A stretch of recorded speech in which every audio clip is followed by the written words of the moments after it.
Welcome back, all. Hopefully you guys are going to feel good about yourselves here, because my abilities to draw three-dimensional structures is extremely poor. What I'm going to try to do here is replicate table 9-3 on page 260 of our textbook. Here we are. And in the process, as we're sketching it out, we're going to explain what each of these criteria represents and how to draw them. By looking at the Lewis dot diagram of beryllium chloride, you can see a previous lesson for how to get this structure. We can see that beryllium has two pairs of electrons around it, total, both of which are shared pairs of electrons. That's what those lines represent. So there are two total pairs. Both of them are shared. There are 0 non-bonding pairs. So if we were going to try to draw this using the ball and stick model,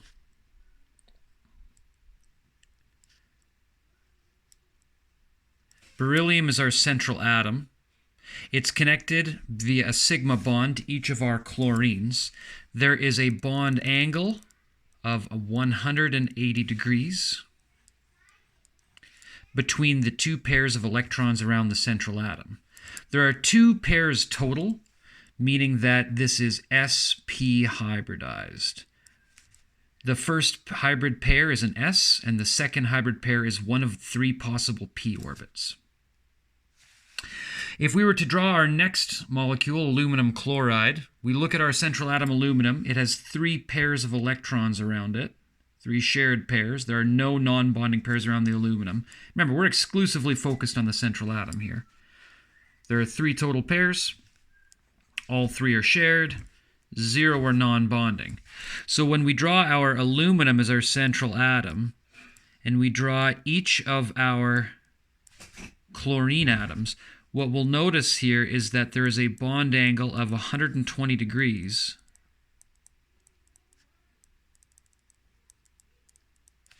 between each of those pairs of electrons.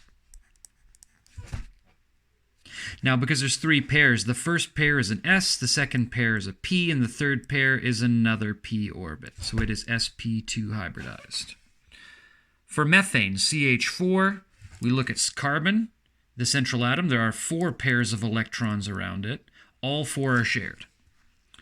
So we got 4 pairs. All 4 are shared. 0 non-bonding. Now, when we draw this, we'll draw our central atom, which is carbon, that I'll shade in here. We're going to draw one of our hydrogens and one of our other hydrogens with a bond angle here of 109.5 degrees. Now, to try to show that there's an atom coming towards us, I'm going to draw a tapered bond that opens up like it's getting bigger as it comes towards us. To draw the third hydrogen, and to show one that's tapering away from the plane of the page, we're going to have it taper away. Now, every one of these bonds is 109.5.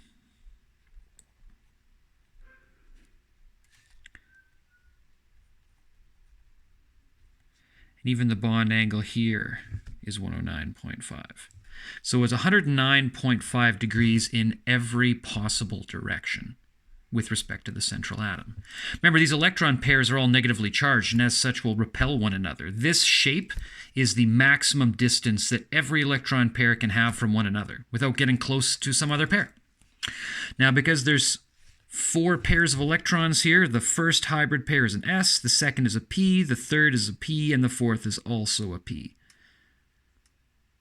So it is sp3 hybridized. Now, our next example is phosphorus trihydride. So we've got pH3. We've got 3 shared pairs and 1 non-bonding pair. So there are 4 total pairs. 3 of them are shared. 1 of them is a non-bonding pair. Now, when we try to draw this, we represent the non-bonding pair as a cloud of electrons. Now, this cloud of electrons actually exerts greater repulsive force than does a shared pair, which is why the bond angles are going to close slightly. Now we're going to draw our first hydrogen, our second hydrogen, and our third hydrogen. So that is our trigonal our trigonal pyramidal shape. When I say trigonal pyramidal, what I mean to say is there are 3 points at the bottom, 1, 2, 3. There's a third point up here that they're all connected to. And it creates a pyramid with a triangular base. Now the bond angle here, dashed line, is 107.5 degrees, 0.3 degrees. This bond angle here is 107.3 degrees. And then the bond angle behind here between these two pairs is also 107.3.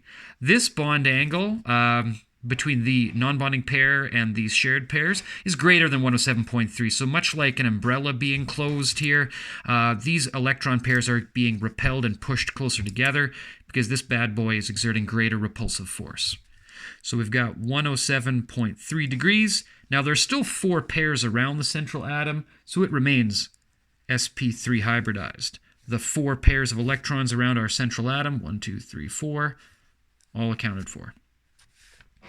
Next, we're looking at H2O. The diagram of H2O over here, we've got 2 shared pairs and 2 non-bonding pairs. So of the 4 total, here we are. Of the 4 total, we have 2 that are shared, we have 2 that are unshared. So when we draw our molecule, we have our central atom, oxygen. We've got our first hydrogen. We've kind of got our second hydrogen here. Coming out the top here, we've got 1 cloud of electrons, and then coming out this other side, way back here, we have our second cloud of electrons. Now remember, these are exerting tremendous repulsive force compared to these shared pairs of electrons. So our bent shape, remember our molecule is now bent to look something like this. Right? So this bent. This bond angle here is 104.5 degrees. So we've kind of tightened that up. Like a pair of scissors that are closing, these 2 bonds are getting closer to one another than was the trigonal pyramidal or the tetrahedral shape. So this was 104.5 degrees. And because there's 4 pairs, this is sp3 hybridized as well. Let's quickly name all the shapes so far. This here is known as linear. It's a straight line. This here is a flat triangle. So this is known as trigonal planar. Planar like a plane, like flat. This shape here is called tetrahedral. This shape here is called trigonal pyramidal, because it's like a triangular pyramid. And then this last shape here, for lack of a better description, is called bent. Just kind of an odd name, but I'm down. Stay tuned for the expanded octets.